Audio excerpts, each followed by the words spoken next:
दोस्तों, हम जो कहानी आपको सुनाने जा रहे हैं उसका शीर्षक है लड़ाकू मेंढक। इस कहानी से हमें ये शिक्षा मिलती है कि अपनों से बदला लेने के लिए जो शत्रु का साथ लेता है उसका अंत निश्चित है। बहुत समय पहले की बात है। एक कुएं में बहुत से मेंढक रहते थे। उनके राजा का नाम था गंगदत्त। गंगदत्त बहुत झगड़ालू स्वभाव का था। आसपास 2-3 और भी कुएं थे, उनमें भी मेंढक रहते थे। हर कुएं के मेंढकों का अपना राजा था। हर राजा से किसी न किसी बात पर गंगदत्त का झगड़ा चलता ही रहता था। वह अपनी मूर्खता से कोई गलत काम करने लगता और बुद्धिमान मेंढक रोकने की कोशिश करते तो मौका मिलते ही अपने पाले गुंडे मेंढकों से उन्हें पिटवा देता। कुएं के मेंढकों में भीतर गंगदत्त के प्रति रोष बढ़ता जा रहा था। एक दिन गंगदत्त पड़ोसी मेंढक राजा से खूब झगड़ा, खूब तू मैं हुई। गंगदत्त ने अपने कुएं में आकर बताया कि पड़ोसी राजा ने उसका बहुत अपमान किया है। अपमान का बदला लेने के लिए उसने अपने मेंढकों को आदेश दिया कि पड़ोसी कुएं पर हमला करे। सब जानते थे कि झगड़ा गंगदत्त ने ही शुरू किया होगा। कुछ सियाने मेंढकों तथा बुद्धिमानों ने एकजुट होकर एक स्वर में कहा, दुहाई हो महाराज, दुहाई हो महाराज, पड़ोसी कुएं में तो हमसे दुगने मेंढक हैं। हाँ महाराज, हाँ, हम उनसे नहीं लड़ेंगे महाराज, नहीं लड़ेंगे। दुहाई महाराज, दुहाई। गंगदत्त सन्न रह गया और बुरी तरह तिलमिला उठा। गंगदत्त ने अपने बेटों को बुलाकर भड़काया। पड़ोसी राजा ने तुम्हारे पिताश्री का घोर अपमान किया है। जाओ बेटो, पड़ोसी राजा के बेटों की ऐसी पिटाई करो कि वो पानी मांगने लग जाए। उनको उनकी नानी याद दिला दो। गंगदत्त के बेटे एक दूसरे का मुंह देखने लगे। आखिर बड़े बेटे ने कहा, पिताजी, आज तक आपने हमें टर्राने नहीं दिया और बिना टर्राए हम मेंढकों में ताकत और शक्ति नहीं आती। पिताजी, अब आप ही बताइए, बिना ताकत और शक्ति के हम उन मेंढकों को कैसे मार सकते हैं? अब गंगदत्त सबसे चिढ़ गया। एक दिन वह कुड़ता और बड़बड़ाता कुएं से बाहर निकलकर इधर उधर घूमने लगा। क्या समझते हैं सब लोग? उनके बिना मैं कुछ नहीं। उनको तो सबक सिखा के रहूंगा। पूरा बदला लूंगा अपने अपमान का। उन पर उनकी नानी याद दिला दूंगा। क्या समझते हैं सब के सब? अचानक उसकी नजर एक भयंकर सांप पर पड़ी जो अपने बिल में घुसता नजर आया। उसकी आंखें चमकी। तभी गंगदत्त ने कुछ सोचा। अरे, ये सांप तो मेरे काम आ सकता है। जब अपने ही दुश्मन बन गए हो तो दुश्मन को दोस्त बनाने में ही फायदा है। नागदेव, मेरा प्रणाम स्वीकार करें। अरे मेंढक, मैं तुम्हारा बैरी हूँ, तुम्हें खा जाता हूँ और तुम मेरे बिल के आगे आकर मुझे आवाज दे रहे हो। कभी कभी शत्रु से ज्यादा अपने दुख देने लगते हैं। मेरी अपनी जाति वालों और साथियों ने मेरा घोर अपमान किया है। उन्हें सबक सिखाने के लिए मुझे तुम जैसे शत्रु के पास सहायता मांगने आना पड़ा। तुम मेरी दोस्ती स्वीकार करो और मजे करो। मजे? कैसे मजे? पहले मुझे समझा। अरे समझा मुझे, कैसे मजे? अरे मित्र, मैं तुम्हें इतने मेंढक खिलाऊंगा, इतने मेंढक खिलाऊंगा कि तुम खाते खाते मोटे ताजे अजगर बन जाओगे। अरे मेंढक, अरे लगता है तू पागल हो गया है। मैं पानी में नहीं जा सकता। अरे मेंढक पकड़ूंगा कैसे, तू बता मुझे। अरे नाग भाई, यही तो मेरी दोस्ती काम आएगी। मैंने अपने मेंढकों से पड़ोसी राजाओं के कुएं में एक सुरंग खुदवाई है। हर कुएं तक उनका रास्ता जाता है। सुरंग जहाँ मिलती है वहाँ एक कक्ष है। तुम वहाँ रहना और जिस जिस मेंढक को मैं खाने के लिए कहूँ बस खाते ही जाना। अरे वाह, अरे बहुत मजा आएगा। चल चल, मुझे भूख लग रही है। नाग गंगदत्त से दोस्ती के लिए तैयार हो गया क्योंकि उसमें उसका लाभ ही लाभ था। नाग गंगदत्त के साथ सुरंग कक्ष में जाकर बैठ गया। गंगदत्त ने पहले सारे पड़ोसी मेंढक राजाओं और उनकी प्रजाओं को खाने के लिए कहा। जब सब समाप्त हो गए तो नाग गंगदत्त से बोला, अरे अब बता किसको खाऊं, जल्दी बता। 24 घंटे पेट फूलने की आदत पड़ गई है। अरे भूखे बिल बिला रहा हूँ, जल्दी बता। नाग भाई, अब मेरे कुएं में जितने सियाने मेंढक बैठे हैं उनको खा जाओ, उनको खाओ और अपनी दावत उड़ाओ। अब उनको खाने के बाद नाग ने फिर खाना मांगा तो गंगदत्त बोला, नाग भाई, अब तो केवल मेरा कुनबा और मेरे मित्र बचे हैं। खेल खत्म और मेंढक हजम। तुम जाओ नाग भाई। अरे ओ मेंढक, पहले बुलाता है फिर भगाता है। मैं अब कहीं नहीं जाने वाला। अब तू ही खाने का इंतजाम कर वरना। नागदत्त की बोलती बंद हो गई। उसने नाग को अपने मित्र खिलाए और फिर अरे मुझे और खाना चाहिए, जल्दी खाना ला। अब किसको खाऊं बता। गंगदत्त ने डरकर मेंढकी की ओर इशारा किया। मेंढकी को खाने के बाद नाग ने फिर फुंकारा, और ला खाना। अरे खाना ला और मेरा पेट नहीं भरा। अरे नाग भाई, अब तो सिर्फ मैं बचा हूँ, तुम्हारा दोस्त गंगदत्त। मुझे तो छोड़ दो, अब तो चले जाओ, बख्श दो मुझे। अरे तू कौन सा मेरा मामा लगता है, तेरे को भी नहीं छोड़ूंगा, आजा। दोस्तों, आज हम आपको जो कहानी सुनाने जा रहे हैं उसका शीर्षक है स्वार्थी मित्र। इस कहानी से हमें यह शिक्षा मिलती है कि हमें हमेशा सोच समझकर दोस्ती करनी चाहिए। ऐसे दोस्त नहीं बनाने चाहिए जो अपने स्वार्थ के लिए हमें धोखा दें। बहुत पुरानी बात है, चंपकवन में नदी के किनारे जामुन के पेड़ पर कानू नाम का एक बंदर रहता था। उसी नदी में एक मगरमच्छ दीनू अपनी पत्नी माया के साथ रहता था। दीनू रोज नदी के किनारे आता और कानू से बातें किया करता था। धीरे धीरे दोनों में दोस्ती हो गई। रोज कानू दीनू को मीठे मीठे जामुन खिलाया करता। वाह भाई कानू, कितने मीठे जामुन खिलाए तुमने। आहा हा, आज तो मजा आ गया। अच्छा भाई कानू, अब मैं चलता हूँ, कल फिर आऊँगा। इस तरह रोज दीनू कानू से मिलने आता और कानू से मीठे मीठे जामुन खिलाता। एक दिन कानू ने थोड़े से जामुन दीनू को देते हुए कहा, क्या रे दीनू भाई, तुम रोज आते हो और मीठे मीठे फल खा के चले जाते हो। लो, आज तुम मेरी माया भाभी के लिए भी ये फल ले जाओ, उन्हें ये बहुत पसंद आएंगे। दीनू जामुन लेकर अपनी पत्नी माया के पास गया। उसकी पत्नी माया को जामुन बहुत मीठे लगे। आहा, जामुन तो बहुत मीठे होते हैं। जो बंदर रोज इतने मीठे फल खाता है, उसका कलेजा कितना मीठा होगा। मुझे इस बंदर का कलेजा खाना है। तुम कैसे भी कानू को यहाँ लेकर आओ। माया की बात सुनकर दीनू सोच में पड़ गया कि कानू को घर कैसे लेकर आए। बहुत सोचने के बाद दीनू अपने दोस्त कानू के पास गया। यार दोस्त कानू, तुम्हारी भाभी तुमसे मिलना चाहती है।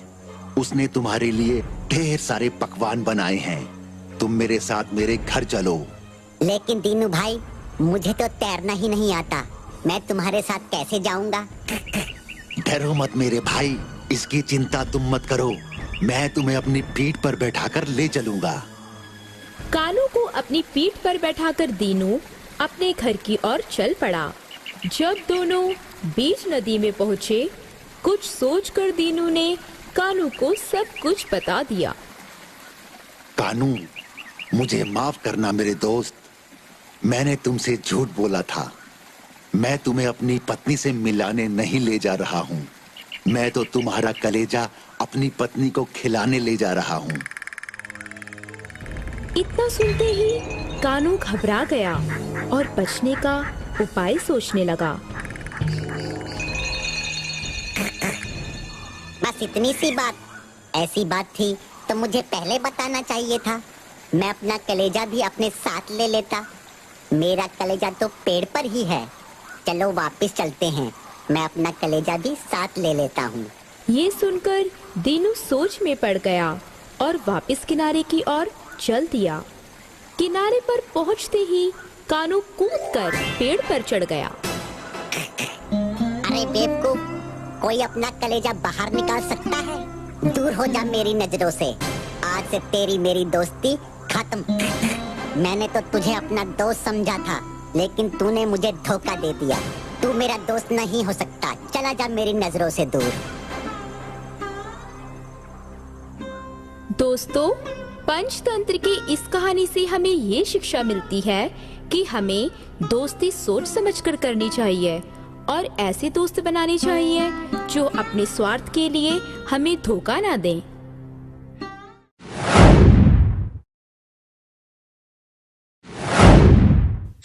दोस्तों, आज जो कहानी हम आपको सुनाने जा रहे हैं उसका शीर्षक है कायर सियार। इस कहानी से हमें ये शिक्षा मिलती है कि कायरता एक अभिशाप है। कायर व्यक्ति साहस का कोई भी काम नहीं कर सकता, चाहे वह वीर लोगों के बीच ही क्यों ना रहे। बहुत समय पहले की बात है। एक वन में शेर और शेरनी रहते थे। दोनों बड़े अच्छे स्वभाव के थे तो शेर शेरनी पर अपने से छोटे जीवों पर दया करते थे। कुछ दिनों के बाद शेरनी ने 2 बच्चों को जन्म दिया। शेर और शेरनी बहुत खुश थे। देखो, अब तुम शिकार के लिए ना जाया करो, बच्चे छोटे छोटे हैं, आखिर उनकी देखरेख कौन करेगा। एक दिन जब शेर शिकार के लिए निकला तो बहुत दौड़ धूप करने पर भी उसे कहीं भोजन न मिला। दिन बीत गया पर शेर के हाथ कुछ न लगा। शाम हो चुकी थी। शेर खाली हाथ घर की ओर लौट रहा था। अरे, आज तो पूरा दिन बीत गया, कहीं भी भोजन नहीं मिला। अब अपने बीवी बच्चों को क्या खिलाऊंगा? वो तो भूख के मारे परेशान हो रहे होंगे। अब क्या करूं? अचानक चलते चलते शेर की नजर सियार के एक बच्चे पर पड़ी। उस सियार को देखकर एक बार तो शेर के मन में आया, क्यों ना इसी को खा लिया जाए। फिर उसने सोचा, वह शेर होकर सियार के बच्चे को क्या मारे। पर इस समय उसे शेरनी की याद आई। अरे, मैं भूखा रहूं तो रहूं, पर घर पर मेरे बच्चे और मेरी बीवी भी तो भूखी है। क्यों ना मैं आज बच्चों और शेरनी के लिए इस सियार के बच्चे को ही ले जाऊं। शेर सियार के बच्चे को उठाकर घर की ओर चल पड़ा। शेर ने घर पहुंचकर शेरनी से कहा, आज तो दिन भर कुछ भी हाथ नहीं लगा। जब लौट रहा था तो सियार का ये बच्चा हाथ लगा। लो, आज इसी को खाकर अपनी भूख मिटा लो। अरे, आज जब कुछ तुम्हारे हाथ न लगा तो तुमने भी तो कुछ नहीं खाया होगा। तुमने सियार के इस बच्चे को क्यों नहीं मारकर खा लिया? इस छोटे से बच्चे को मारकर खाने के लिए मेरा मन नहीं माना, इसलिए मैं तुम्हारे लिए ले आया। तो तुम क्या समझते हो कि मैं इस छोटे से प्यारे से बच्चे को मारकर खा जाऊंगी? मैं भी तुम्हारी ही स्त्री हूँ, मैं इसे नहीं खा पाऊंगी। तो फिर लाओ, मैं इसे वन में ही छोड़ आता हूँ। नहीं, मैं यह भी नहीं होने दूंगी। मैं इसे पालूंगी। मेरे 2 बेटे हैं। आज से ये सियार मेरा तीसरा बेटा हुआ। शेरनी उस दिन से सियार के बच्चे का पालन पोषण करने लगी। वह जो प्यार अपने बच्चों को देती थी, वही प्यार अब वह सियार के बच्चे को भी दिया करती थी। सियार का बच्चा धीरे धीरे बढ़ने लगा। वह कुछ बड़ा होने पर शेर के बच्चों के साथ खेलने लगा। एक दिन जब तीनों बच्चे वन में घूम रहे थे तो उनकी एक हाथी पर नजर पड़ी। शेर के बच्चे ने जब हाथी को देखा तो वो जल्दी ही उसके पीछे पीछे दौड़ पड़े। वे हाथी पर झपटकर उसे मार डालना चाहते थे, पर सियार का बच्चा हाथी को देखते ही डर गया। केवल इतना ही नहीं, सियार के बच्चे ने शेर के बच्चों को रोकते हुए कहा, नहीं नहीं, तुम दोनों उसके पास ना जाओ, वो हाथी है, तुम्हें मार डालेगा। सियार का बच्चा अपनी बात खत्म करते करते भाग खड़ा हुआ। शेर के बच्चों ने जब अपने भाई को डरकर भागते हुए देखा तो उनका भी साहस टूट गया। हाँ, हो सकता है ये कोई बड़ा जानवर हो। वे भी हाथी का पीछा करना छोड़कर अपने घर की ओर लौट पड़े। शेर के बच्चे जब घर पहुँचे तो उन्होंने अपनी माँ से कहा, माँ, आज वन में हाथी मिला था। हाथी को देखकर ही हम दोनों उस पर झपट पड़े, पर हमारा तीसरा भाई डरकर भाग गया। वे हमारी सहायता करने के बदले घबराकर घर की ओर भाग उठा। शेरनी अपने दोनों बच्चों की बात सुनकर मुस्कुरा उठी, पर सियार के बच्चे के तन बदन में आग लग गई। वह शेर के बच्चों की बात सुनकर जोश में आकर बोल उठा, तो तुम दोनों अपने को शूरवीर समझते हो और मुझे कायर? हरगिज नहीं, मैं कायर नहीं हूँ। शेर के बच्चे भी चुप नहीं रह सके। उन्होंने कहा, हम तुम्हें कायर नहीं कहते, पर ये बात सच है ना कि तुम हाथी को देखकर भाग खड़े हुए थे। सियार का बच्चा और तेज गुस्से में आ गया। वह बात को बढ़ाता हुआ बोला, तो इसका मतलब है मैं कायर और तुम बलवान। बाहर निकलो, तुम्हें बताता हूँ। शेरनी ने देखा बात तो बढ़ती जा रही है। वह जल्दी ही बीच में आ गई। उसने सियार के बच्चे को अलग ले जाकर समझाते हुए कहा, देखो, वो तुम्हारे भाई हैं। तुम्हें अपने भाइयों को इस तरह से ललकारना नहीं चाहिए। पर सियार का बच्चा क्यों शेरनी की बात सुनता। वह और भी ताव में आकर जोर जोर से कहने लगा, माँ, तुम तो मुझे ही कहती हो, आखिर इन दोनों ने मुझे कायर क्यों कहा? शेरनी मुस्कुरा उठी। उसने मुस्कुराते हुए कहा, पर यह बात सत्य तो है कि तुम्हारे कुटुंब के लोग हाथी नहीं मारते। सियार का बच्चा चौंक गया। उसने आश्चर्य से अपनी माँ की ओर देखा और कहा, ये तुम क्या कह रही हो माँ? हाँ, मैं सच कह रही हूँ। तुम्हारे कुटुंब के लोग हाथी नहीं मारते। देखो, तुम सियार के बच्चे हो। मुझे तुम पर दया आ गई थी। मैंने तुम्हें पाल लिया। मेरे बच्चों को अभी यह बात नहीं मालूम कि तुम सियार के बच्चे हो। मुझे लगा था कि तुम शेर और शेरनी के इस बच्चों के साथ पलोगे तो तुम भी शेर जैसे बन जाओगे, लेकिन तुम कायर निकले। अब अच्छा होगा कि तुम यहाँ से चले जाओ। अगर मेरे बच्चों को पता चला कि तुम सियार के बच्चे हो तो वो तुम्हें मार डालेंगे। सियार का बच्चा यह जानकर कि वह सियार का बच्चा है, भयभीत हो उठा। वह वहाँ से भाग निकला। अब अंत में शेरनी ने अपने उस तीसरे बेटे के बारे में अपने बच्चे को क्या बताया, ये तो शेरनी ही जाने।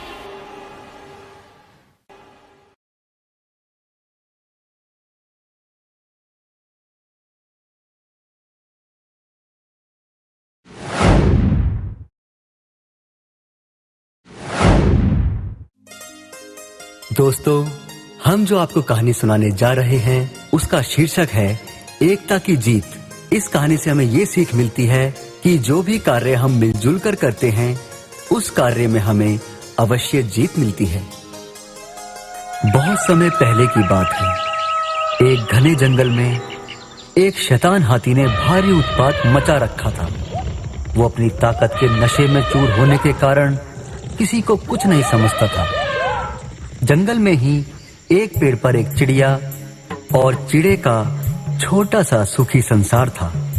चिड़िया अंडों पर बैठी नन्हे नन्हे प्यारे प्यारे बच्चों के निकलने के सुनहरे सपने देखती रहती थी।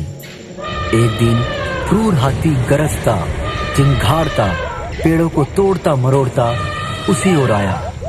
देखते ही देखते उसने चिड़िया के घोंसले वाला पेड़ भी तोड़ डाला। घोंसला नीचे आ गिरा, अंडे टूट गए और ऊपर से हाथी का पैर उस पर पड़ा। चिड़िया और चिड़ा चीखने चिल्लाने के सिवा और कुछ ना कर सकी। हाथी के जाने के बाद चिड़िया छाती पीट पीट कर रोने लगी। तभी वहां कंठफोड़वी आई। वो चिड़िया की अच्छी मित्र थी। कंठफोड़वी ने उसके रोने का कारण पूछा। चिड़िया ने अपनी सारी कहानी कह डाली। कंठफोड़वी बोली, इस प्रकार गम में डूबे रहने से कुछ नहीं होगा। उस हाथी को सबक सिखाने के लिए हमें कुछ करना होगा। नहीं बहन, अब कुछ नहीं हो सकता।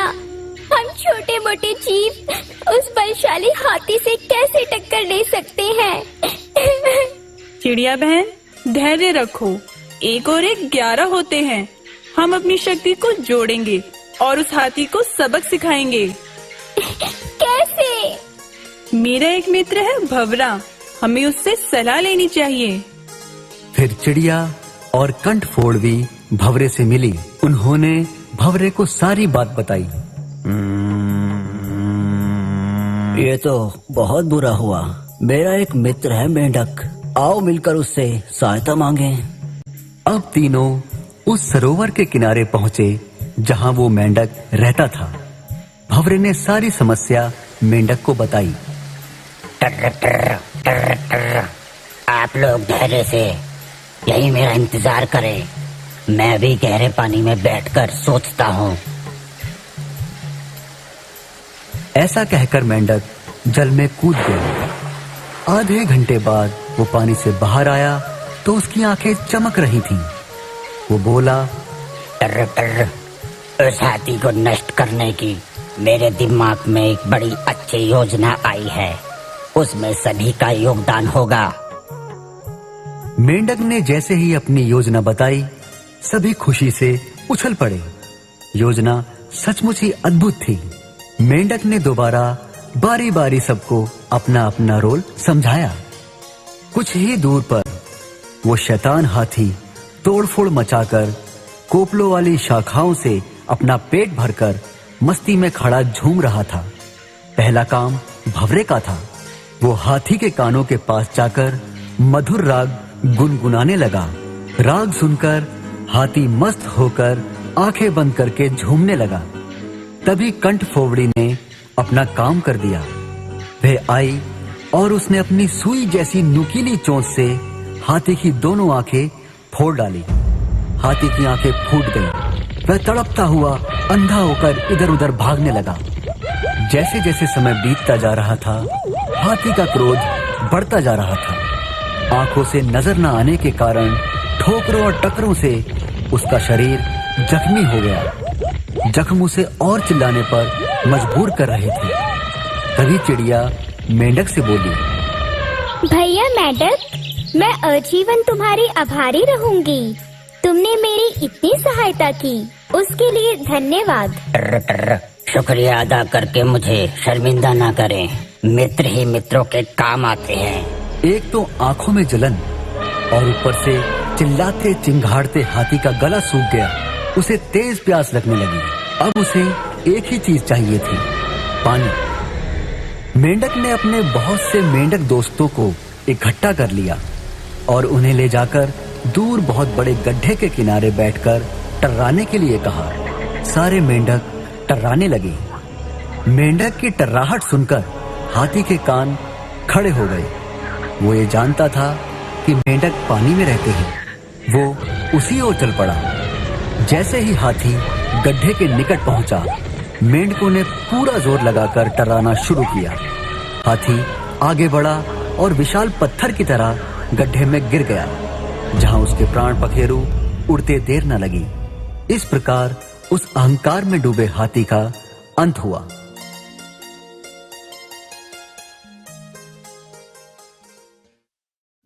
दोस्तों, हम जो आपको कहानी सुनाने जा रहे हैं उसका शीर्षक है चालाक चापलूसों की मंडली।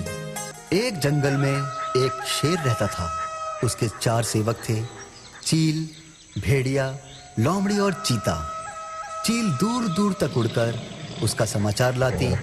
चीता राजा का अंगरक्षक था, सदा उसके पीछे चलता। लोमड़ी शेर की सहायक थी और भेड़िया गृह मंत्री था। उनका असली काम तो शेर की चापलूसी करना था। इस काम में चारों माहिर थे, इसलिए जंगल में दूसरे जानवर उन्हें चापलूस मंडली कहकर पुकारते थे। शेर शिकार करता, जितना खा सकता था वह खाकर बाकी अपने सेवकों के लिए छोड़ जाया करता था। उसी से चारों का पेट भर जाता। एक दिन चील ने आकर चापलूस मंडली को सूचना दी। देखो भाइयों, सड़क किनारे एक ऊंट बैठा है। तभी भेड़िए ने कहा, ऊंट किसी काफिले से बिछड़ गया होगा। तभी चीते ने अपनी जीभ चटकाते हुए कहा, अरे मामू लोग, हम शेर को उसका शिकार करने को राजी कर लें तो कई दिनों तक दावत उड़ा सकते हैं क्या? अंत में लोमड़ी ने कहा, दोस्तों, ये मेरा काम रहा। लोमड़ी शेर राजा के पास गई और अपनी जुबान में मिठास घोलकर बोली, महाराज, दूत ने खबर दी है कि एक ऊंट सड़क के किनारे बैठा है। मैंने सुना है मनुष्य के पाले हुए जानवर का मांस बहुत ही स्वादिष्ट होता है, बिल्कुल राजा महाराजाओं के काबिल। अगर आप ऐलान करें तो आपके शिकार की तैयारी करूं। शेर लोमड़ी की मीठी बातों में आ गया और चापलूस मंडली के साथ चील द्वारा बताई जगह पर जा पहुंचा।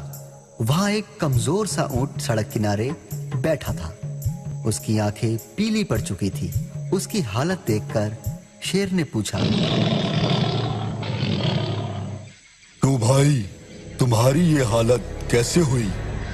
महाराज, आपको नहीं पता, इंसान कितना निर्दयी होता है। मैं एक ऊंटों के काफिले में एक व्यापार माल ढो रहा था। रास्ते में मैं बीमार पड़ गया, माल ढोने लायक नहीं रहा। उसने मुझे यहाँ मरने के लिए छोड़ दिया। आप ही मेरा शिकार कर मुझे मुक्त कर दीजिए। ऊंट की कहानी सुनकर शेर को दुख हुआ। अचानक उसके दिल में राजाओं जैसी उदारता दिखाने की जोरदार इच्छा हुई। शेर ने कहा, ऊंट, तुम्हें कोई जंगली जानवर नहीं मारेगा। डरने की कोई जरूरत नहीं। तुम हमारे साथ चलोगे और उसके बाद हमारे साथ ही रहोगे। चापलूस मंडली के चेहरे लटक गए। भेड़िया फुसफुसाया, ठीक है, हम बाद में इसे मारने की कोई तरकीब निकाल लेंगे। फिलहाल शेर का आदेश मानने में ही हमारी भलाई है। इस प्रकार ऊंट उनके साथ जंगल में चला गया। कुछ ही दिनों में हरी घास खाने व आराम करने से वो स्वस्थ हो गया। शेर राजा के प्रति वह ऊंट बहुत कृतज्ञ हुआ। शेर को भी ऊंट का निस्वार्थ प्रेम और भोलापन भाने लगा। ऊंट के तगड़ा होने पर शेर की शाही सवारी ऊंट की ही विनती पर उसकी पीठ पर निकलने लगी। वे चारों को पीठ पर बैठाकर चलता। एक दिन चापलूस मंडली की विनती पर शेर ने हाथी पर हमला कर दिया। दुर्भाग्य से हाथी पागल निकला। शेर को उसने सूंड से उठाकर पटक दिया। शेर उठकर बच निकलने में सफल हो गया, पर उसे चोट बहुत लगी। शेर लाचार होकर बैठ गया। शिकार कौन करता? कई दिन ना शेर ने कुछ खाया और ना सेवकों ने। लोमड़ी बोली, हद हो गई, हमारे पास एक मोटा ताजा ऊंट है और हम भूखे मर रहे हैं। चीते ने एक ठंडी सांस भरते हुए कहा, अरे क्या करे यार, शेर ने उसे अभेदान जो दे रखा है। देखो तो ऊंट की पीठ का कुबड़ कितना बड़ा हो गया यार। चर्बी ही चर्बी भरी है इसमें। भेड़िए के मुंह से लार टपकने लगी। ऊंट को मारने का यही मौका है। दिमाग लड़ाकर कोई तरकीब सोचो। लोमड़ी ने धूर्त स्वर में सूचना दी, तरकीब तो मैंने सोच रखी है। हमें एक नाटक करना होगा। सब लोमड़ी की तरकीब सुनने लगे। योजना के अनुसार चापलूस मंडली शेर के पास गई। सबसे पहले चील बोली, महाराज, आपका भूख से मरना मुझे देखा नहीं जाता। आप मुझे खाकर अपनी भूख मिटा लीजिए महाराज। तभी लोमड़ी ने उसे धक्का दिया। तेरा मांस तो महाराज के दांतों में फंसकर रह जाएगा। महाराज, आप मुझे खा लीजिए। तभी भेड़िया बोला, तेरे शरीर में बालों के सिवा है ही क्या? महाराज, आप अपना भोजन मुझे बनाएं। अरे नहीं, भेड़िए का मांस खाने लायक नहीं होता। महाराज, आप मुझे खाकर अपनी भूख को शांत कीजिए ना। चापलूस मंडली का नाटक अच्छा था। अब ऊंट को तो कहना ही पड़ा, नहीं महाराज, आप मुझे मारकर खा जाइए। मेरा तो जीवन ही आपका दान दिया हुआ है। मेरे रहते आप भूखे मरें, ये नहीं होगा महाराज। चापलूस मंडली तो यही चाहती थी। सभी एक स्वर में बोले, हाँ महाराज। अब तो ऊंट खुद ही कह रहा है। महाराज, आपको कोई संकोच तो नहीं अगर हम इसे मार दें? चीता व भेड़िया एक साथ ऊंट पर टूट पड़े और ऊंट मारा गया। इस कहानी से हमें ये सीख मिलती है कि चापलूसों की दोस्ती हमेशा खतरनाक होती है। दोस्तों, आज जो कहानी हम आपको सुनाने जा रहे हैं उसका शीर्षक है जिद्दी गधा। एक धोबी के पास एक गधा था। गधा बहुत अधिक बूढ़ा हो गया था। फिर भी धोबी उसकी पीठ पर गंदे कपड़े लादकर घाट पर ले जाया करता था और घाट से धुले हुए कपड़े लादकर ले आता था। कड़ी मेहनत करने के बाद भी धोबी उसे खाना बहुत कम देता था और उसकी देखभाल भी नहीं करता था। पर धोबी गधे पर इतनी दया जरूर करता था कि वह रात को उसे खुला छोड़ देता था। गधा रात में खुली हवा में घूमता तो दूसरे खेतों में चरकर अपना पेट भर लिया करता था। एक दिन रात में जब गधा सैर कर रहा था तो उसकी एक गीदड़ से मुलाकात हुई। गधे की तरह गीदड़ भी अकेला ही था। दोनों ने आपस में मित्रता कर ली। गधा गीदड़ से बोला, तुम भी अकेले हो और मैं भी अकेला हूँ। मेरा भी कोई मित्र नहीं और तुम्हारा भी कोई मित्र नहीं, इसलिए बड़ा होने के नाते आज से मैं तुम्हारा मामा और तुम मेरे भांजे। गीदड़ खुश होते हुए बोला, हाँ हाँ बिल्कुल ठीक। उस दिन से दोनों रोज रोज मिलते, बातें करते और एक साथ सैर सपाटा किया करते। एक दिन दोनों जब घूमने के लिए निकले तो घूमते घूमते ककड़ियों के एक खेत में जा पहुँचे। खेत में खूब ककड़ियाँ लगी हुई थी। दोनों ने भर पेट ककड़ियाँ खाई। गधा और गीदड़ दोनों को ककड़ियाँ इतनी पसंद आईं कि वे उस दिन से रोज रात में उस खेत में घुसने लगे और घुसकर ककड़ियाँ खाने लगे। रोज रोज ककड़ियाँ खाने से गधा अब हृष्ट पुष्ट हो गया था। अब वह इतना बूढ़ा नहीं लगता था। एक दिन रात के समय ठंडी ठंडी हवा चल रही थी। आकाश में चंद्रमा हंस रहा था। गधा और गीदड़ दोनों ककड़ियों के खेत में ककड़ियाँ खा रहे थे। जब दोनों ने भरपेट भोजन कर लिया, गधा ककड़ियों को खाकर मस्त हो उठा। उसे शरारत करने की सूझी। वह बोला, भांजे, कितनी सुहानी रात है। चारों ओर चांदनी छटकी हुई है। ठंडी ठंडी हवा भी चल रही है। मेरा मन तो गाने को कर रहा है। गीदड़ झट से बोला, नाना मामा, ऐसा कभी ना करना। यदि गाओगे तो रखवाले दौड़ पड़ेंगे और फिर ऐसी मरम्मत होगी कि जीवन भर याद करोगे। चोर की भलाई इसी बात में है कि वो चुप ही रहे। पर गधे को बात कहाँ समझ में आने वाली थी। वो बोला, कैसी बात करते हो भांजे। रखवाले हमारा क्या बिगाड़ लेंगे। मैं तो अवश्य गाऊंगा। भला ऐसी सुहानी रात और कब मिलेगी। गीदड़ ने समझाते हुए कहा, मेरी बात मानो, गाने की जिद छोड़ दो। तुम्हारी कौन सी सुरीली आवाज है कि लोग तुम्हारे गाने को सुनकर मोहित हो जाएंगे। गधा ताव में आ गया। वो झट से बोला, तुम क्या जानो सुरीली आवाज क्या होती है। तुम्हारे वंश में कभी किसी ने गाना गाया है। तुम तो संगीत का काखा गा भी नहीं जानते। तुम ऐसी बात नहीं कहोगे तो फिर दूसरा कौन कहेगा। गधे की जोश भरी आवाज सुनकर गीदड़ ने उसे फिर दोबारा समझाने की कोशिश की। उसने बड़े ही प्रेम से कहा, हाँ, कहते तो तुम ठीक हो। ये सत्य है कि हम गीदड़ भला संगीत को क्या जाने। पर बात तो झूठी नहीं कि तुम्हारी आवाज भी अच्छी नहीं है। तुम मुंह से आवाज निकालोगे तो खेत के रखवाले डंडे लेकर टूट पड़ेंगे और ऐसा इनाम देंगे कि उसे सदा याद रखोगे। मेरी बात मानो, गाने की जिद छोड़ दो। पर गधा अब कहाँ मानने वाला था। वह तो और भी अधिक जोश में आ गया और बोला, तुम मेरे गाने से जलते हो।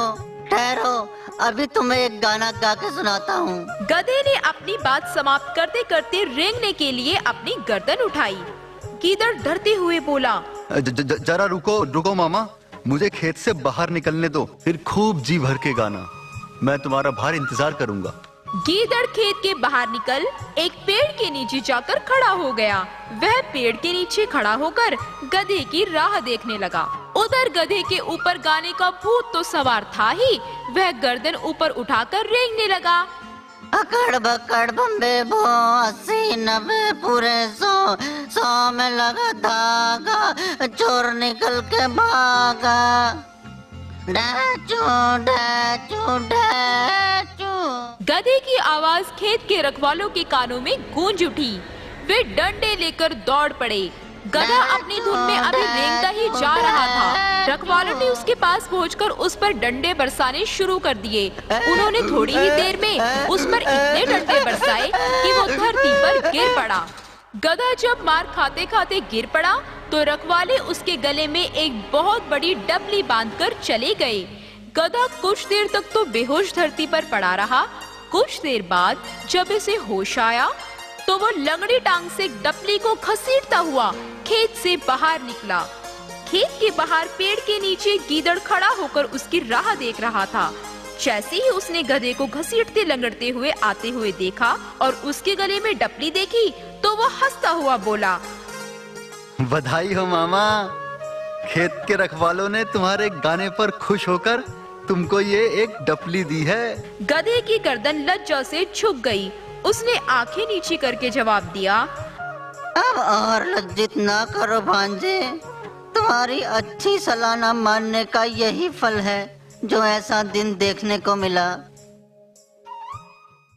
इस कहानी से हमें ये शिक्षा मिलती है, हमें हमेशा दूसरों की अच्छी बातें मान लेनी चाहिए, उनकी अवहेलना नहीं करनी चाहिए। अगर कोई अच्छी सीख अपने से छोटा व्यक्ति दे रहा हो तो उस पर भी पूरा ध्यान देना चाहिए।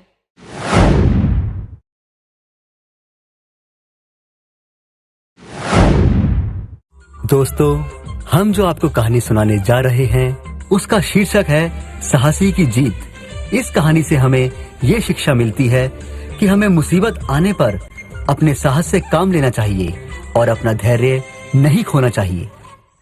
बहुत समय पहले की बात है। एक बकरी थी और उसका एक मेमना। दोनों ही जंगल में चर रहे थे। चरते चरते बकरी को प्यास लगी और उसके मेमने को भी। बकरी ने मेमने से कहा, चलो बेटा, पानी पी आते हैं। हाँ चलो माँ, मुझे भी प्यास लगी है माँ। बकरी और मेमना हंसते गाते नदी की ओर चल दिए। मम्मी मम्मी, एक गाना सुनाओ। हाँ बेटा, सुनाओ। अक्कड़ बक्कड़ बम्बे पो, अच्छी 90 पूरे 100। बातों ही बातों में बकरी ने मेमने को बताया कि साहस और धैर्य से संकट को कैसे टाला जा सकता है। बेटा, मेरी एक बात का हमेशा ध्यान रखना। साहस से काम लोगे तो संकट को हमेशा टाला जा सकता है। धैर्य यदि बना रहे तो विपत्ति से बचाव का रास्ता निकल ही आता है। समझे? समझ गया माँ, मैं हमेशा याद रखूंगा। दोनों माँ बेटे नदी किनारे पहुँचे। नदी को प्रणाम कर पानी पीने लगे।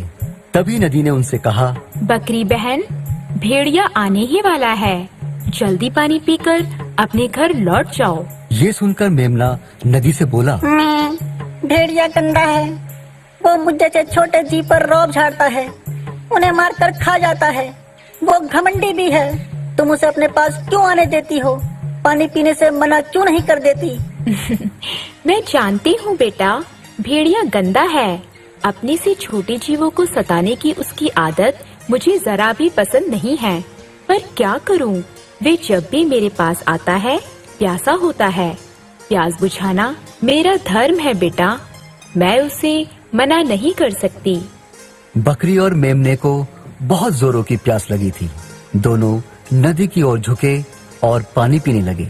नदी का पानी बहुत ही शीतल और बहुत ही मीठा था। पानी पीकर जब बकरी उठी तो उसने देखा उसके सामने लाल आंखें, नोकीले पंजे और लंबे लंबे दांत वाला एक राक्षसी डील डॉल वाला भेड़िया खड़ा था। भेड़िए को देखते ही बकरी के पसीने छूट गए। वो घबरा गई। मेमना भी भेड़िए को देखकर घबरा गया।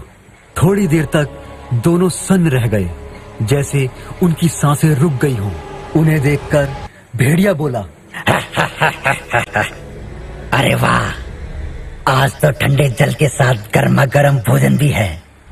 अच्छा हुआ जो तुम दोनों मुझे यहाँ मिल गए। बड़ी जोर की भूख लगी है। अब मैं तुम्हें खाकर पहले अपनी भूख मिटाऊंगा और बाद में पानी पीऊंगा। तब तक बकरी और मेमना दोनों ही संभल चुके थे और मेमना बोला, छी छी, कितने गंदे हो तुम। मुंह पर मक्खियाँ भिनभिना रही हैं। लगता है महीने से मुंह नहीं धोया। जाने दे बेटा, ये ठहरे जंगल के मंत्री। बड़ों की बड़ी बातें हम उन्हें कैसे समझ सकते हैं? हो सकता है भेड़िया दादा ने मुंह न धोने की कसम खाई हो। क्या बकती है? थोड़ी देर पहले ही तो रेत से रगड़कर मुंह साफ किया है। हिम्मत बटोरकर मेमने ने कहा, मैं झूठे कहीं के, मुंह धोया होता तो क्या ऐसे ही दिखते? तनिक नदी में झांक कर देखो, असलियत मालूम पड़ जाएगी। मेमने की बात सुनकर भेड़िया मन में सोचने लगा, भला ये नन्ना मेमना झूठ क्यों बोलेगा? मैंने अपना मुंह रेत से रगड़ा तो था। लगता है वहीं पे गंदगी लग गई होगी। अगर ऐसे में इन्हें खाऊंगा तो गंदगी मेरे पेट में ही जाएगी। फिर नदी तक जाकर उसमें झांक कर देखने में कोई हर्ज भी तो नहीं है। आखिर ये भागकर जाएंगे कहाँ? एक झपट्टे में ही पकड़ लूंगा। ये सोचने के बाद भेड़िया बकरी से बोला, देखो, मैं अपना मुंह धोने जा रहा हूँ। भागने की कोशिश मत करना, वरना दोनों को बहुत ही बुरी मौत मारूंगा। नहीं नहीं, हम कहीं नहीं जाएंगे। आप इसकी चिंता मत करो। हमारा तो जन्म ही आप जैसों की भूख मिटाने के लिए हुआ है। आप वहाँ जाकर साफ पानी से मुंह धो लीजिए। यहाँ से 20 कदम आगे नदी का पानी बिल्कुल साफ है। अगर आपको विश्वास ना हो तो मैं भी आपके साथ चलती हूँ। भेड़िए को बात भा गई और वो उस ओर बढ़ा जहाँ बकरी ने इशारा किया था। वहाँ पानी काफी गहरा था। जैसे ही भेड़िए ने अपना चेहरा देखने के लिए नदी में झांका, तभी बकरी ने अपनी पूरी ताकत समेटकर जोर का धक्का दिया। ले दुष्ट भेड़िए, ले जाके मार। अरे बचाओ बचाओ, अरे डूब गया, मैं डूब गया, अरे बचाओ। चलो बेटा चलो, भागो यहाँ से, जल्दी से जंगल की ओर भागो, चलो आओ। बकरी और मेमना नदी से बहुत दूर निकल आए। फिर वो दोनों एक सुरक्षित जगह रुके। बकरी ने बड़े प्यार से मेमने को देखा और मेमने ने अपनी माँ को एक विजेता के रूप में देखा। तभी बकरी ने मेमने से कहा, मैं कुछ समझे बेटा? हाँ माँ, समझा। क्या? साहस से काम लो तो खतरा टल जाता है। और धैर्य यदि बना रहे तो विपत्ति से बचने का रास्ता निकल ही आता है। शाबाश।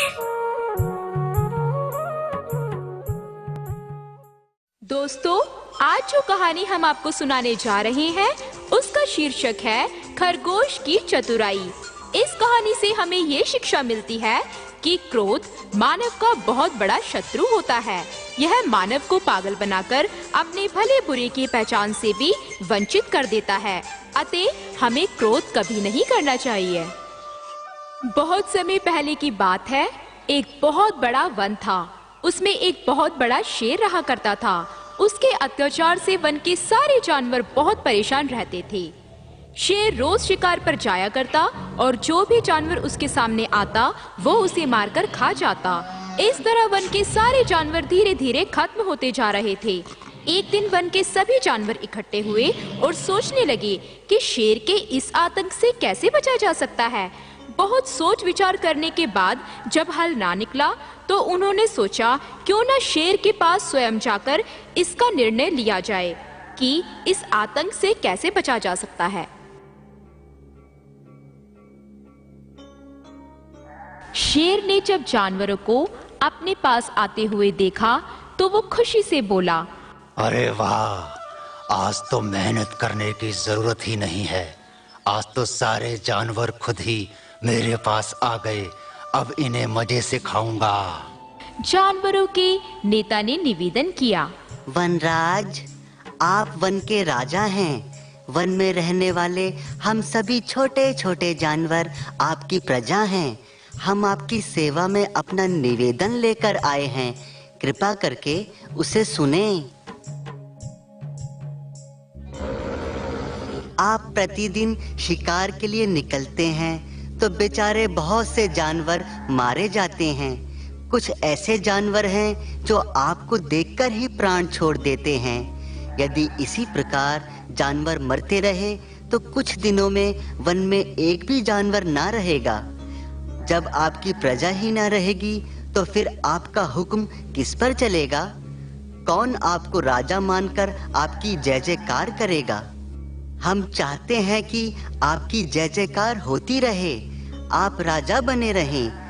पर यह तभी हो सकता है जब आप रोज रोज जानवरों को मारना छोड़ दें। पर इसका मतलब ये नहीं कि आप भूखे रहें। हम तो ये चाहते हैं कि आप भूखे भी ना रहें और जानवर भी बेकार ना मारे जाएं। तो क्या किया जाए जिससे हम भूखे भी न रहें और तुम्हारे जानवरों का व्यर्थ मरना भी बंद हो जाए? महाराज, इसके लिए एक उपाय है। हम प्रतिदिन किसी न किसी जानवर को आपके पास भेज दिया करेंगे। आपको शिकार के लिए बाहर निकलना ना पड़ेगा। इससे आपको बैठे बिठाए शिकार मिल जाएगा और जानवर भी व्यर्थ मारे नहीं जाएंगे। हाँ, बात तो तुम्हारी बुद्धिमानी की है, पर सोच लो, यदि एक दिन भी खाली गया तो फिर मैं सारे जानवरों को मारकर वन का सफाया कर दूंगा। नहीं महाराज, हम अपनी ओर से ऐसा अवसर ना आने देंगे। अगले दिन से वादे के अनुसार प्रतिदिन बारी बारी से जंगल का एक जानवर शेर के पास चला जाता। शेर उसको मारकर खा जाता। कुछ दिनों के बाद शेर के पास जाने के लिए एक खरगोश की बारी आई। उसने सोचा, इस प्रकार शेर के पास जाकर उसका शिकार होना तो मूर्खता है। कोई ऐसा उपाय सोचता हूँ जिससे मैं तो बच ही जाऊं और वन के दूसरे जानवर भी बच सकें। आखिर उसने उपाय सोच ही निकाला। खरगोश सोचकर शेर की गुफा की ओर चल पड़ा। वह रास्ते में इतना धीरे धीरे गति से चल रहा था कि शेर के पास पहुंचने में बहुत देर हो गई। इतनी देर के बाद आए, वो भी तुम? जान पड़ता है जानवरों के सिर पर काल नाच रहा है। उन मूर्खों ने ये भी नहीं सोचा कि तुम्हारे छोटे से शरीर से मेरा पेट कैसे भरेगा। मैं अभी वन में जाकर एक एक को मदद चखाता हूँ। महाराज, आप गुस्सा ना हो। जंगल के जानवरों का कुछ भी दोष नहीं है। वे जानते थे कि एक खरगोश आपके लिए पर्याप्त नहीं हो सकता, इसलिए उन्होंने मेरे साथ 5 खरगोश और भेजे थे। 5 खरगोश और भेजे थे? पर वे सब कहाँ हैं? महाराज, जब हम सब आ रहे थे तो रास्ते में हमें एक दूसरा शेर मिला। वे 5 खरगोश मारकर खा गया। मैं तो बड़ी कठिनाई से भागकर आपके पास पहुंच पाया हूँ। क्या कहा तुमने? रास्ते में दूसरा शेर मिला था, वो 5 खरगोश को मारकर खा गया। वो शेर कहाँ मिला था तुम्हें? वे जमीन के भीतर एक गुफा से निकल रहा था। उसने बाहर निकलकर 5 खरगोशों को खा लिया। मेरी ओर झपटा, पर मैं भाग खड़ा हुआ, आपके पास चला आया। खरगोश के मुंह से दूसरे शेर की कहानी सुनकर शेर बड़े जोर से दहाड़ा। उसकी दहाड़ से वन का पत्ता पत्ता कांप उठा। चलो, अभी मुझे ले चलो उस दुष्ट के पास। चलिए महाराज, वे सचमुच दंड देने के योग्य है। खरगोश शेर को एक कुएं के पास ले गया।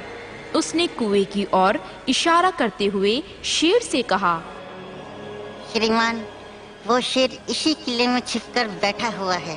जरा सावधानी से उसके भीतर घुसिएगा, कहीं ऐसा ना हो कि वो आप पर ही हमला कर दे। वो मुझ पर हमला करेगा? मैं अभी उसका काम तमाम किए देता हूँ। पता इस किले में घुसने का रास्ता किस ओर से है? खरगोश ने कुएं की ओर इशारा करते हुए कहा, श्रीमान, वो शेर वहीं खड़ा था। आप भी वहीं से किले के भीतर जा सकते हैं। कुएं में झांककर देखा। शेर को कुएं के पानी में अपनी परछाई दिखाई पड़ी। उसने उस परछाई को देखकर सोचा, सचमुच शेर उसके अंदर है। वह दूसरे शेर से युद्ध करने के लिए कुएं के भीतर कूद पड़ा। वह पानी में डूबकर मर गया। शेर के मरने से जंगल के सारे जानवर खुश हो गए और वो वन में आराम से रहने लगे। आइए दोस्तों, हम आपको एक कहानी सुनाते हैं जिससे हमें ये सीख मिलती है कि एकता में ही बल होता है। इस कहानी का शीर्षक है मुसीबत से छुटकारा। एक बार की बात है, एक शिकारी जंगल से गुजर रहा था। उसे एक पेड़ पर कबूतरों का एक झुंड बैठा दिखाई दिया। अरे वाह, इतने सारे कबूतर एक साथ! अगर इन सबको पकड़ लूं तो बेचने पर खूब पैसा मिलेगा। उसने चुपचाप जमीन पर मूंगफली के कुछ दाने फेंक दिए। उन दानों पर उसने एक जाल फैला दिया। जाल तो लगा दिया, अब छुपकर इनके फंसने का इंतजार करता हूँ। बस फिर क्या था, एक कबूतर ने उन बिखरे हुए दानों को देखा और बोला, आहा, देखो देखो, नीचे मूंगफली के दाने हैं। चलो चलो, उन्हें चुगने चलते हैं। और उन्हें चुगने के लिए नीचे उतर गया। देखते ही देखते सारे कबूतर दाना चुगने पहुंच गए।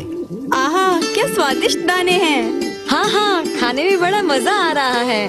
मैं तो पेट भर के खाऊंगा। मैं भी। दाने चुगने के बाद जैसे ही उन्होंने उड़ने की कोशिश की तो उन्होंने पाया कि उनके पांव तो जाल में फंस चुके थे।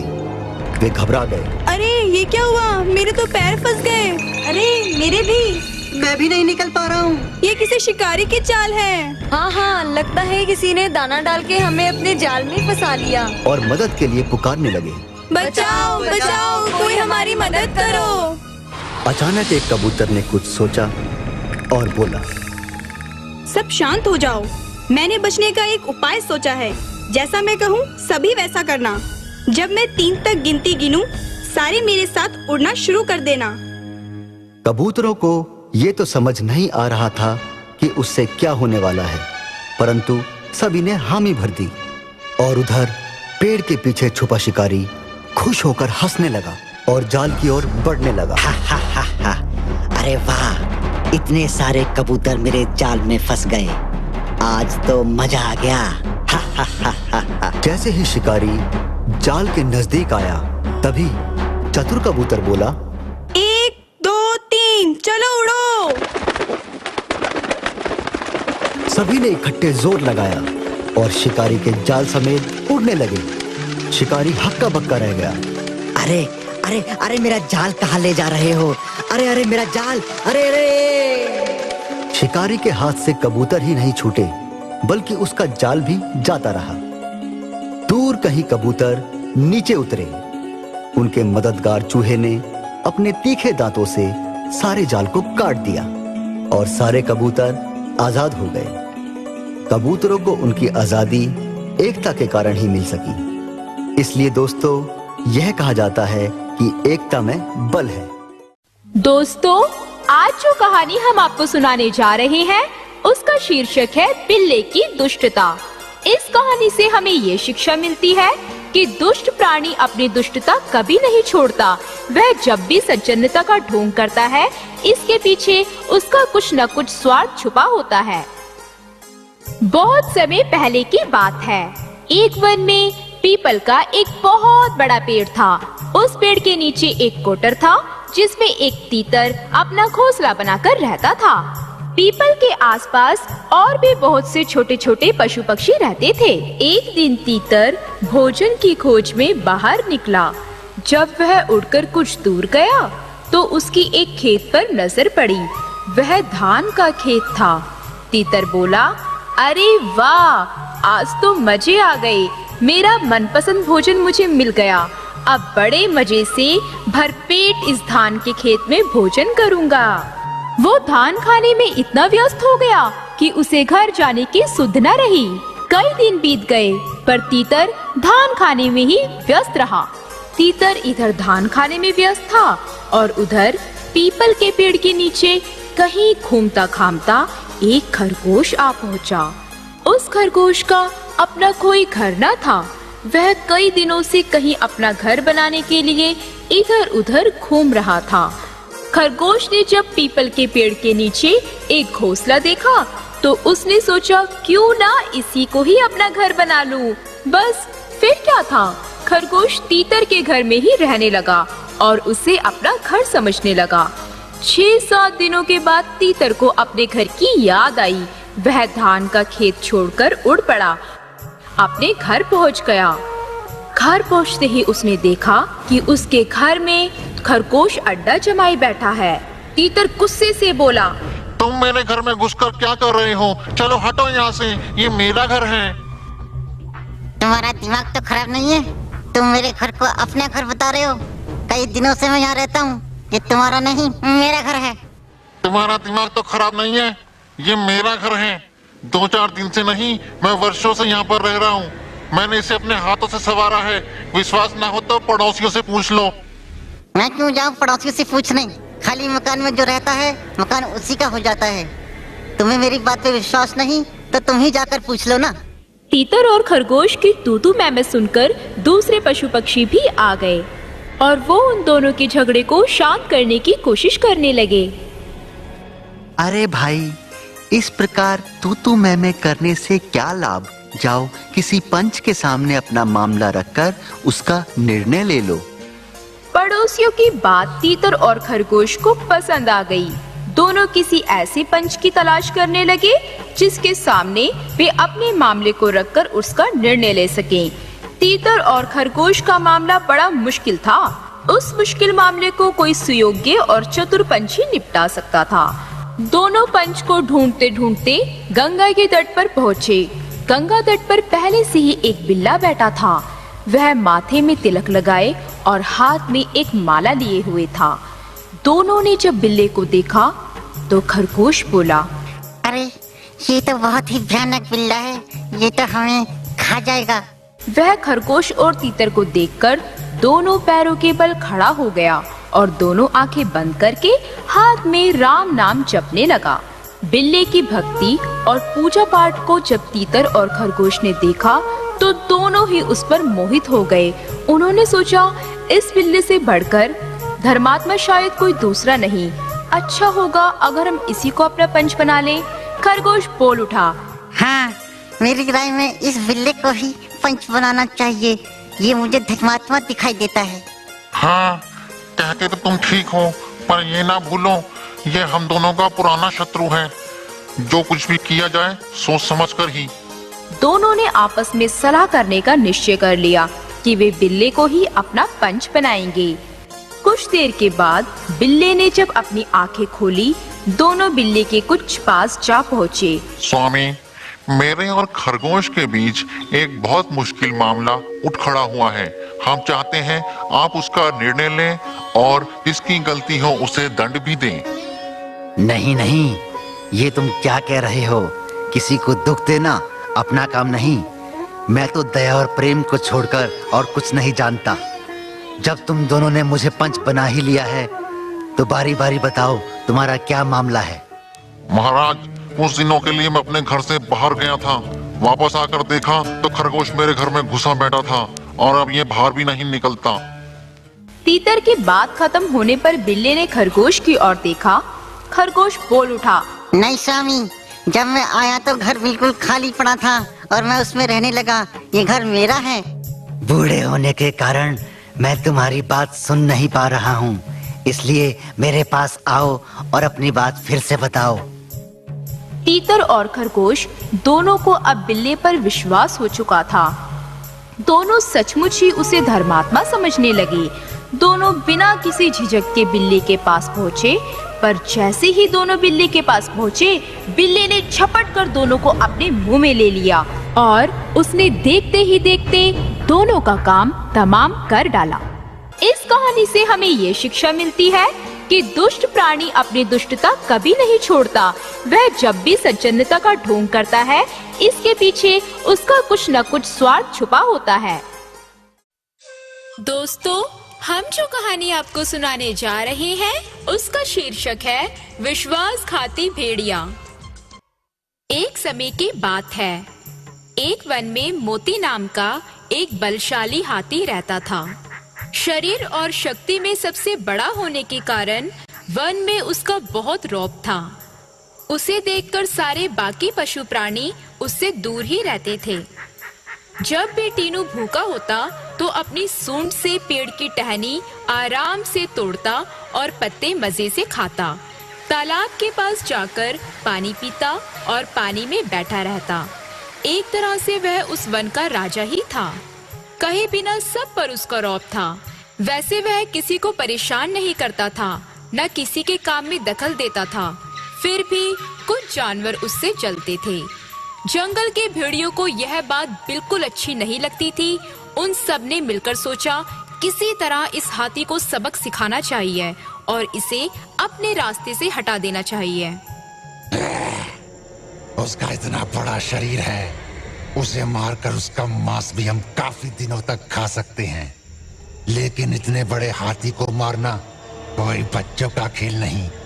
किसमें है ये हिम्मत जो इस हाथी को मार सके?